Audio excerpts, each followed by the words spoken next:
sahabat bisa, kembali lagi bersama Ibu Silvi dalam program Lintas Minat Biologi. Pembahasan kita kali ini tentang sistem koordinasi yang meliputi sistem saraf, sistem indera, dan sistem endokrin. Sahabat bisa sekarang duduk tenang, rileks, fokus, dan simak penjelasannya.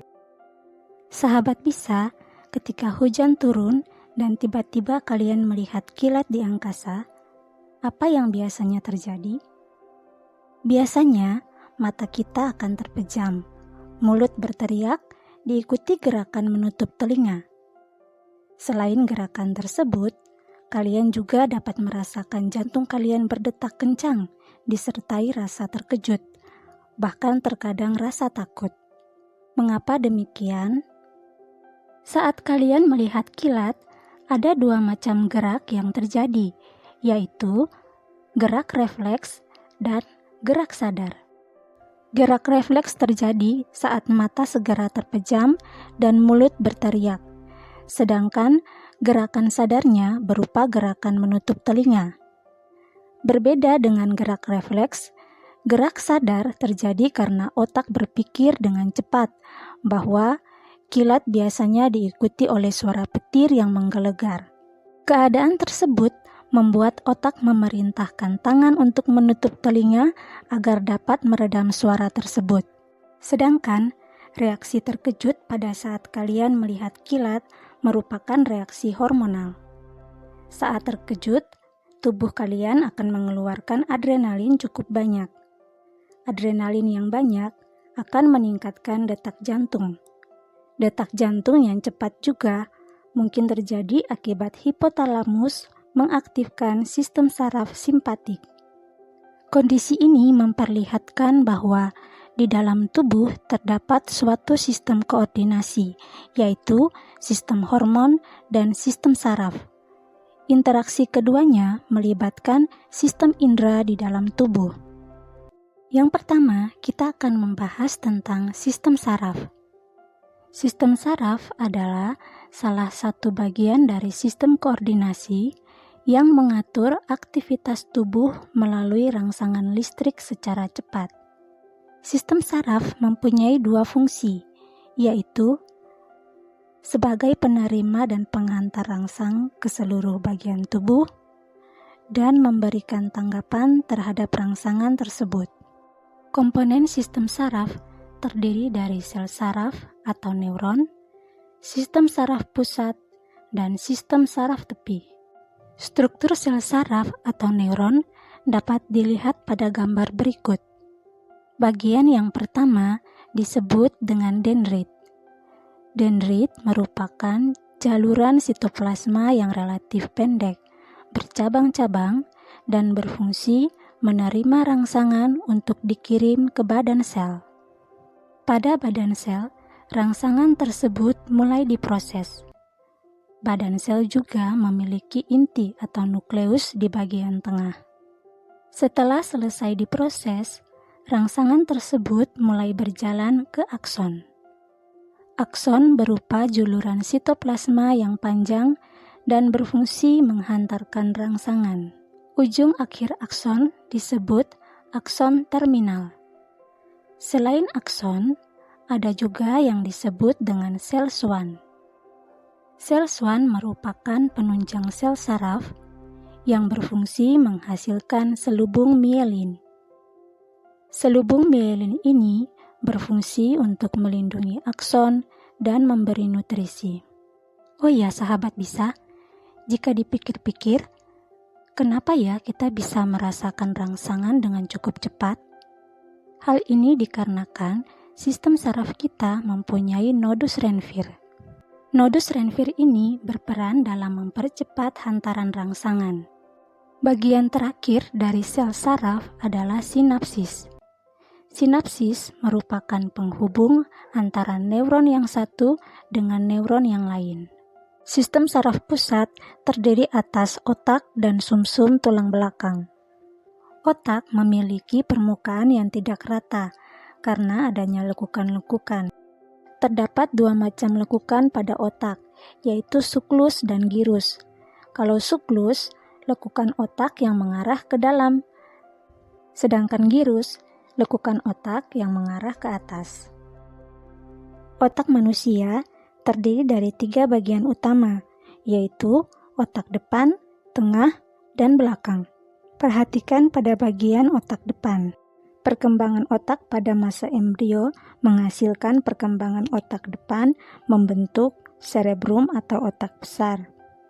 Otak besar ini adalah bagian terbesar dari otak. Selain itu, pada otak depan terdapat talamus dan hipotalamus. Otak depan dibagi jadi 2 bagian, yaitu otak kanan dan kiri. Otak kanan dan otak kiri punya fungsi yang berbeda.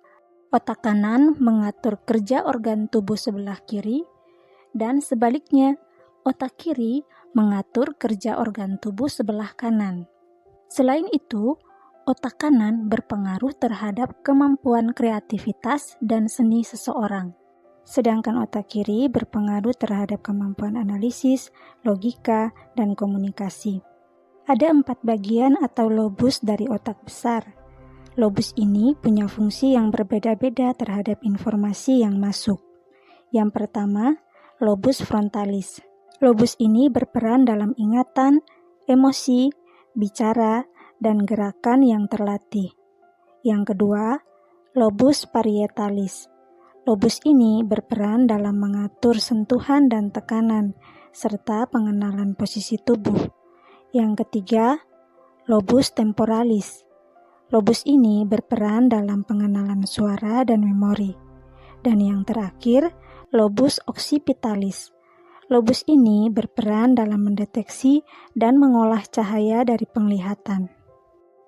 Talamus berperan sebagai pusat pengolahan impuls atau rangsangan sebelum disampaikan ke bagian lain di otak. Beberapa rangsangan yang dapat diolah oleh talamus antara lain rasa sakit, sentuhan, tekanan, dan cahaya. Sementara itu, hipotalamus berfungsi mengatur suhu tubuh, tekanan darah, rasa lapar, haus, kontraksi otot, dan ritme tidur. Sekarang perhatikan pada bagian otak tengah. Pada otak tengah terdapat lobus optikus yang berfungsi sebagai pengatur gerak bola mata. Pada dasar otak tengah juga terdapat kumpulan badan sel saraf yang berfungsi untuk mengontrol gerakan dan kedudukan tubuh. Selanjutnya, perhatikan pada bagian otak belakang. Otak belakang terbagi menjadi 3 bagian, yaitu otak kecil, pons faroli, dan medulla oblongata. Otak kecil atau cerebellum berperan dalam keseimbangan tubuh dan koordinasi gerakan otot. Pons faroli merupakan penghubung antara otak besar dan otak kecil. Sedangkan medulla oblongata berfungsi menghubungkan antara otak dengan sumsum tulang belakang. Pons faroli berperan menghantarkan impuls atau rangsangan otot tubuh bagian kiri dan kanan. Selain itu, pons faroli merupakan penghubung antara otak besar dan otak kecil. Medulla oblongata sendiri berfungsi menghubungkan antara otak dengan sumsum tulang belakang. Sistem saraf pusat yang kedua adalah sumsum tulang belakang. Sumsum tulang belakang merupakan penghubung antara sistem saraf pusat dengan sistem saraf tepi. Sumsum tulang belakang ini berfungsi menghantarkan impuls atau rangsangan menuju otak dan berperan dalam proses gerak refleks. Yang kedua, kita akan membahas tentang sistem saraf tepi. Sistem saraf tepi disebut juga sistem saraf perifer. Sistem saraf ini berfungsi untuk mengatur dari dan ke sistem saraf pusat. Sistem saraf tepi dibedakan menjadi 2, yaitu sistem saraf sadar atau somatik dan sistem saraf tak sadar atau otonom. Sistem saraf somatis bekerja secara sadar. Sistem saraf ini akan membawa impuls atau rangsangan menuju otot rangka. Sedangkan sistem saraf otonom bekerja secara tidak sadar. Sistem saraf ini dibagi menjadi 2, yaitu saraf simpatik dan parasimpatik. Kedua sistem saraf ini bekerja saling berlawanan. Misalnya, saraf simpatik menyebabkan denyut jantung cepat, kandung kemih berelaksasi, dan seterusnya. Sedangkan parasimpatik menyebabkan denyut jantung melambat, kandung kemih berkontraksi, dan seterusnya. Demikian penjelasan tentang sistem saraf pada sesi pertama ini.